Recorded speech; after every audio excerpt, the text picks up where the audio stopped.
It's just after midnight. A woman clips a leash to her dog, a big loyal pit bull called Bowie, and steps out for a walk. She does this all the time. It's how she unwinds. The city is warm, the streets are familiar, and she's done this 100 times before. She cuts through Midtown Atlanta, waves goodbye to her partner through the window of the bar where she's working, and turns toward Piedmont Park. It's a park she loves. A park that thousands of Atlantans walk through every single day. And then she's gone. Her name is Katie Janness. She was 40 years old. She was stabbed more than 50 times, just inside the gate of one of Atlanta's most popular parks, and her dog Bowie was killed beside her. No one has been arrested. No suspect has ever been publicly named. And the most striking thing, the park's cameras, all 9 of them, weren't recording. Not a single frame. It's been almost 5 years. The case is still open, and the question of who did this and why has never left this city.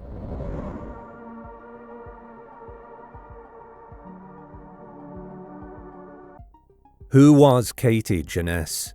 Catherine Katie Janness was born in 1980 in Berkeley, Michigan, a small suburb outside Detroit. Her childhood wasn't easy. When she was 8 years old, her father shot and killed a man and was sentenced to life in prison. But Katie didn't carry that damage in a way that defined her. People who knew her described her the same way over and over. Warm, generous, creative, and deeply committed to the people she loved. She played soccer in high school. She worked at Blockbuster Video. At 19, she co-founded an all-female rock band called Violet Skin. A former bandmate remembered, "Offstage, Katie was very reserved, very quiet. But then on stage, she was totally the front leader of the group, and she would totally rock out." She moved to Atlanta around 2006, worked her way through the city's restaurant industry, and eventually became a bartender at Campagnolo Restaurant and Bar on Piedmont Avenue, where she created a signature cocktail. Weekends, she managed a bar at Whole World Improv Theatre. Around 2019, she got sober. It changed how she spent her evenings. Instead of bars, she walked. Long nighttime walks through Piedmont Park, listening to podcasts with Bowie at her side. Emma, Bowie, and the life they'd built.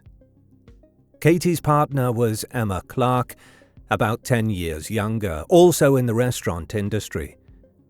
They'd been together somewhere between 6 and 7 years. Friends said they were saving to buy their first home together. Joe Clark, Emma's father, told WSB-TV, "She was definitely the love of my daughter's life." Bowie was their 3-year-old pit bull mix. Katie had 2 dogs total, but Bowie was the one she walked at night. A protective, loyal animal who went everywhere with her. By all accounts, it was a quiet, happy life. Katie had her music, her partner, her dogs, and a community that adored her. The night of July 27th. On the evening of July 27th, 2021, Katie and Emma had dinner together at their Midtown apartment. Emma headed to her shift at Henry's Midtown Tavern. Katie leashed up Bowie and walked over to surprise her. She stopped in, said hi, told Emma she was heading home. Emma watched her go. That was the last time she saw Katie alive. At 12:09 a.m. on July 28th, a surveillance camera near the famous Rainbow Crosswalk at 10th Street and Piedmont Avenue captured the last known image of Katie. She and Bowie were walking, not toward home, but toward Piedmont Park. She was heading in. After that, nothing. No cameras in the park recorded a single frame. At around 1 a.m., Emma finished her shift and went home. No Katie. No Bowie. She texted, she called. No answer. Then she opened Find My iPhone, pinged Katie's phone, and watched the dot sit completely still inside Piedmont Park. She got to the park as fast as she could. The gate was right there, the Charles Allen Drive entrance on 10th Street. Bowie's body was the first thing she saw, about 50 feet inside the gate.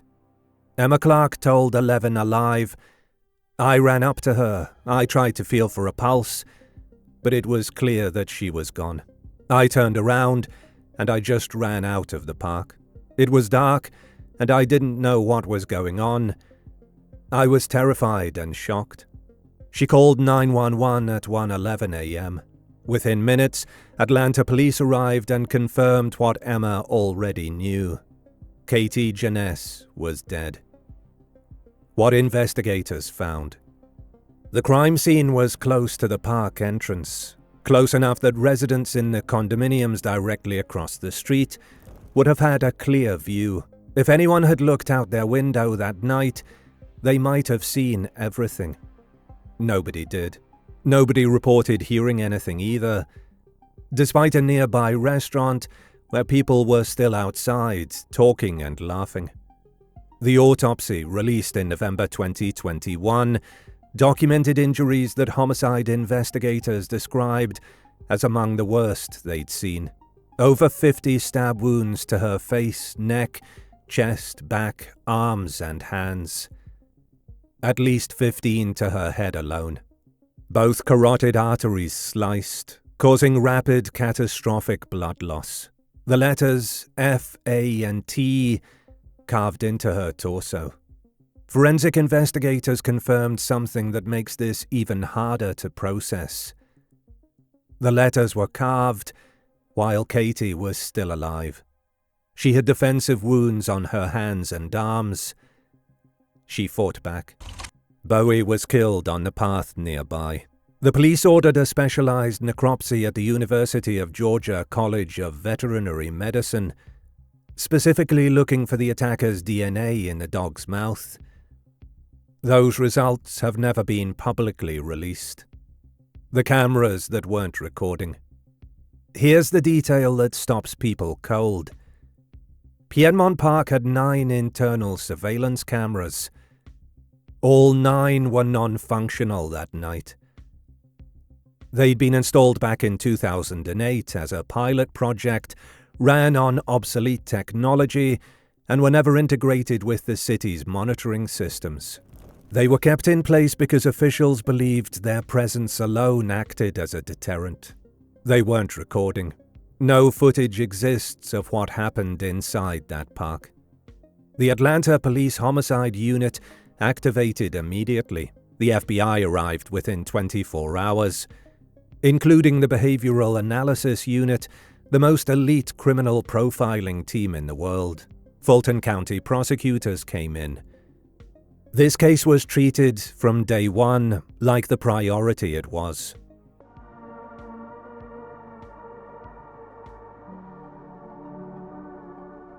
A random stranger attack, crime of opportunity.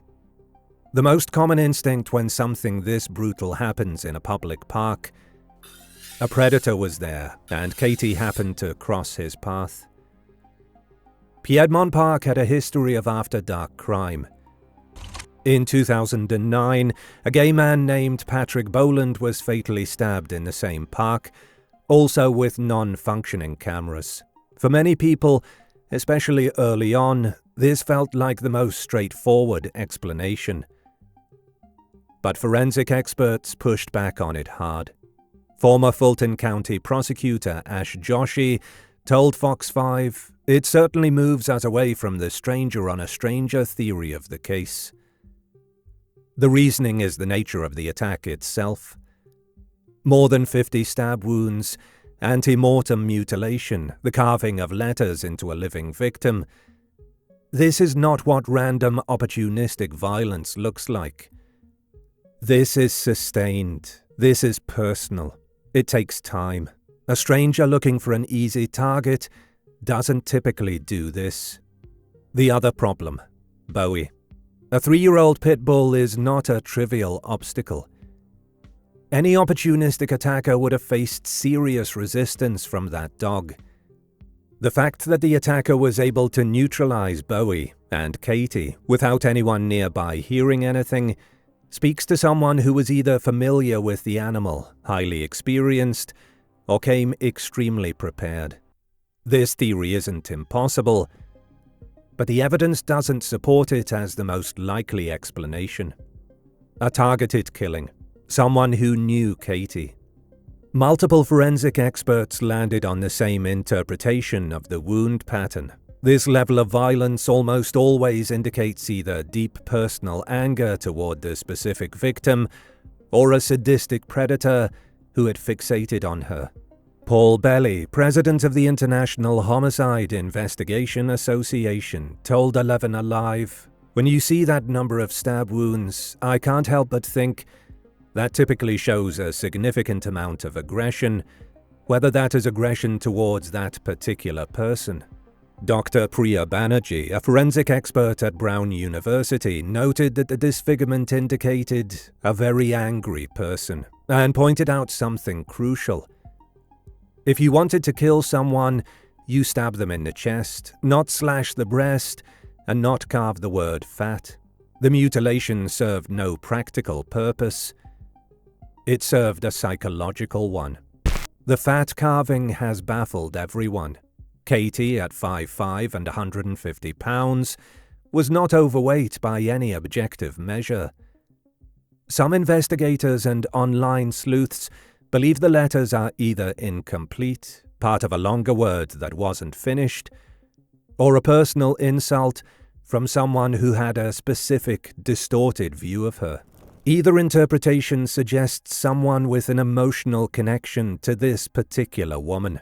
However, and this is important, APD's exhaustive investigation has turned up no one in Katie's life with a credible motive. No known threats, no documented enemies, no explosive conflicts. Everyone who knew her described the same person, gentle, non-confrontational, loved by almost everyone she encountered. If someone in her world harbored this level of rage toward her, they hid it completely. A robbery gone wrong. This one doesn't survive scrutiny. Katie's phone was at the scene, still traceable via Find My iPhone. Nothing was reported stolen, and the nature of the attack, over 50 stab wounds sustained over a significant period of time, is wildly inconsistent with a robbery that went sideways. Robbers don't do this. This is out. A hate crime targeting an LGBTQ woman. Katie was an openly gay woman. She died steps away from Atlanta's famous Rainbow Crosswalk, in the heart of the city's LGBTQ community. The FBI's immediate involvement fueled speculation about a hate crime angle, and it was a reasonable question to ask, but there's no evidence to support it. Mayor Keisha Lance Bottoms said publicly that they had no proof of that. Crime scene investigator Cheryl McCollum noted, if this was a hate crime, the killer didn't make it obvious. The letters carved into Katie's body don't clearly correspond to any known anti-gay slur, and nationally, murders driven by anti-lesbian bias are extremely rare. The FBI's involvement almost certainly reflected the brutality and high profile of the case, rather than a specific hate crime designation. This theory isn't supported by the available evidence. What about Emma Clark? We have to address this. Online communities, Reddit threads, web sleuths, forums, have subjected Emma Clark to years of intense suspicion, harassment, and accusations. Her address was posted online. She received death threats. She bought a gun for self-protection. She eventually left Atlanta. Here's what the evidence actually shows. Emma's timeline on the night of the murder appears to be accounted for by co-workers at Henry's Midtown Tavern during the likely window of the attack. There is no known evidence linking her to the scene. She cooperated extensively with APD from the very beginning, and she killed her own dog Bowie, who was also stabbed to death that night, in order to commit this crime? That's an enormous and unsupported assumption. The podcast Unsolved concluded bluntly, "There is very little evidence pointing towards Emma as a suspect. Other than her connection to Katie, I find it unlikely that she would kill her own dog to stick it to her girlfriend, who, by all accounts, she was madly in love with." APD has reportedly told Emma privately that she is not a suspect. They've refused to say so publicly, citing investigative integrity, a decision that has, understandably, caused her enormous additional harm.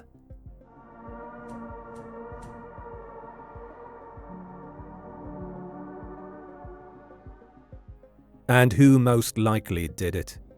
Let's be honest about what we are working with here, because this case demands it. No suspect has ever been publicly named. No arrest has been made. And the investigation, as of 2025, is almost entirely focused on DNA evidence that investigators have but cannot match to anyone in the system. The last part tells us something important. It means police almost certainly have the killer's biological material, from the necropsy, from Katie's fingernails, from the sexual assault kit conducted at autopsy. They have what may be a genetic portrait of this person. They just can't put a name to it yet. So who most likely did this? The forensic profile points toward a male perpetrator with prior experience with serious violence. Forensic investigator Joe Scott Morgan concluded the killer showed skill with instrumentation. The wounds were not random flailing. They were deliberate, controlled. And the sustained nature of the attack, over 50 wounds, the carving, the mutilation, required not just time, but a willingness to spend that time in a park in Midtown Atlanta, in a location partially visible from apartment windows, while nearby residents and restaurant goers were still outside. Either this person has no fear of being caught, had a specific plan for what they were doing, or both. The most likely scenario, based on everything we know, is one of two things. The first possibility: a sexually sadistic predator who was already in or near Piedmont Park that night, possibly encamped in the park, or waiting near the entrance, who targeted Katie specifically because of opportunity. A woman alone after midnight with a dog, heading into an unlit, unmonitored green space. The extreme overkill, the mutilation, and the carving are consistent with what forensic psychologists call a sexual sadist, someone for whom the act of domination and degradation is the primary motivation, not robbery, not personal grievance. This profile would explain why there are no obvious personal connections, because there may not be any. It would also explain the absence of a similar crime being linked to this case. If this person has done it before or after, it may not match the parameters investigators are comparing against, or the other victims haven't been found. The second possibility: someone with a personal connection to Katie, or to someone close to her, who carried a hidden, intense rage that no one around them recognized. The level of overkill is strongly associated with personal grievance in the homicide literature. The carving of a specific word, the deliberate mutilation, the sustained time spent at the scene. These are the signatures of someone acting out something that built inside them over time. Against this possibility is the fact that APD and the FBI have spent nearly 5 years investigating Katie's relationships and history, and have apparently not found this person. Crime scene investigator Cheryl McCollum, one of the most experienced forensic analysts who has publicly commented on this case, lands closer to the first scenario. She believes the killer is male, has done this before and will do again, and describes him as seasoned, not a first-timer, not someone who panicked. She notes that if the killer knew Katie, it would have been far simpler to attack her at home, away from the risk of a public park. The choice of location for her points away from a personal connection and toward a predator who was already there. What is most likely, applying the evidence as we have it? An unidentified male, not in the criminal DNA database, who either encountered Katie in Piedmont Park that night or had been watching her routines, and who carried out a premeditated sustained attack driven by either sadistic compulsion or specific personal rage. The fact that he has not been caught through conventional means, despite one of the most intensive investigations in Atlanta police history, suggests someone who has managed to avoid the justice system his entire life. Until now. Or until the science catches up. And this is where DNA forensic genealogy becomes the most realistic path to a name. This technique, the same one that caught the Golden State Killer decades after his crimes, uses partial DNA profiles and public genealogy databases to narrow down candidates to specific family lines. APD has not confirmed publicly whether they are pursuing this avenue, but it is the most likely mechanism by which this case eventually gets solved. As of 2025, Atlanta Police Chief Darren Shearbaum remains on record. APD Chief Darren Shearbaum told Atlanta News First, "We have not stopped in our efforts to bring that individual to justice that committed that crime, and we are confident that we will. The reward for information leading to an arrest currently stands at $25,000, offered through Crime Stoppers. If you know anything, a name, a detail, something that didn't seem relevant at the time, the Crime Stoppers tip line is 404-577-TIPS. Anonymous, no questions asked." Katie's songs are still on SoundCloud. Her memorial bench in the Piedmont Park dog park reads, "Student of Life." The cocktail she invented is still on the menu at Campagnolo. She hasn't had justice, but the science is patient. And eventually, if this case follows the pattern of every other DNA-anchored investigation, that patience runs out for the person who did this. Now I want to hear what you think. Do you think this was a stranger or someone who knew her? Does the forensic profile we've laid out match your read of the evidence, or do you think something different? Drop it in the comments. Bonus question. Tell us about a case from your hometown that never got the attention it deserved. Could be something that barely made the local news, could be something that's been quietly open for decades. Drop it in the comments. We read every single one. Do you want to bring bad things with you wherever you go? Our episodes are now available as a podcast. Look us up on your favorite podcast app and listen to the most truth-seeking true crime podcast out there.